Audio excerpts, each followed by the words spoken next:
भारत में ख्वाजा मोइनुद्दीन चिश्ती रहमतुल्लाह अलैह का आगमन और राजा पृथ्वीराज व जयपाल जादूगर के साथ उनकी मुठभेड़ की कहानी बड़े ही अद्भुत ढंग से वर्णित की जाती है। प्रारंभिक समय में भारत बहु ईश्वरवाद और मूर्ति पूजा में डूबा हुआ था। लोग आग, पेड़ पौधों और मूर्तियों की पूजा करते थे। तंत्र मंत्र, जादू टोना और काले जादू का चलन बहुत प्रबल था। इन्हीं के बीच जयपाल नामक एक शक्तिशाली जादूगर था, जो एकांत पर्वतीय गुफा में साधना करके अपनी विद्या का अभ्यास करता था। उसकी ख्याति और भय चारों ओर फैला हुआ था।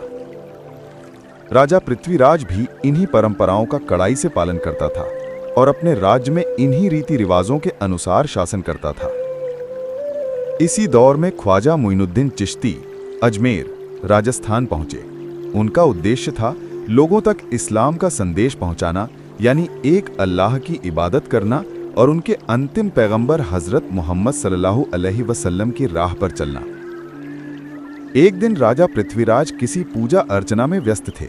तभी तारागढ़ पहाड़ी से अजान यानी नमाज के लिए पुकार उनके कानों तक पहुंची। वो मधुर आवाज सुनते ही राजा क्रोधित हो उठे। उन्हें ये अपने धर्म और देवी देवताओं के लिए चुनौती प्रतीत हुई।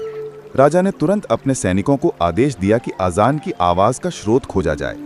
सैनिकों ने जाकर देखा कि ख्वाजा साहब और उनके मुरीद बड़ी शांति से बैठे हुए हैं और लोगों को अल्लाह की इबादत की दावत दे रहे हैं। उन्होंने सैनिकों को समझाया कि इंसान को केवल एक अल्लाह की उपासना करनी चाहिए। सैनिकों ने चेतावनी दी, लेकिन ख्वाजा साहब अपने संदेश पर अडिग रहे। जब सैनिकों ने राजा को सारा हाल सुनाया तो पृथ्वीराज अपने मंत्रियों के उकसावे में आकर जयपाल जादूगर को बुलाया। जयपाल अपनी ताकत पर भरोसा करके ख्वाजा साहब का सामना करने निकल पड़ा। उसने धूल, आग के गोले, बवंडर और जहरीले सांपों से हमला किया, लेकिन हर बार नाकाम साबित हुआ। उसकी चालें उल्टी पड़ने लगीं और उसके अनुयायी भयभीत होकर भाग करे हुए। जब उसने एक विशाल चट्टान उठाकर ख्वाजा साहब पर फेंकी तो वो चमत्कारिक रूप से हवा में ही ठहर गई। उसी क्षण चट्टान बोल उठी, अल्लाह एक है, और उसने अपनी उत्पत्ति शैतान से होने की बात स्वीकार करते हुए माफी मांगी। ये दृश्य देखकर जयपाल जादूगर स्तब्ध रह गया। उसका दिल बदल गया। उसने ख्वाजा साहब से माफी मांगी और इस्लाम कबूल कर लिया। उसका नया नाम रखा गया अब्दुल्लाह रियाबानी। जब ये समाचार पृथ्वीराज तक पहुंचा तो वो और अधिक क्रोधित हो उठा। उसने अपने मुख्य पुरोहित को आदेश दिया कि वो ख्वाजा साहब को चुनौती दे। एक विशाल सभा बुलाई गई जिसमें हिंदू और मुसलमान दोनों मौजूद थे। सभा में ख्वाजा मोइनुद्दीन चिश्ती ने एक बड़ी पत्थर की मूर्ति को संबोधित करते हुए आदेश दिया। अचानक मूर्ति बोल उठी, अल्लाह एक है, और उसने अपनी असत्यता को स्वीकार करते होकर गिर पड़ी। ये दृश्य देखकर बड़ी संख्या में लोग प्रभावित हुए।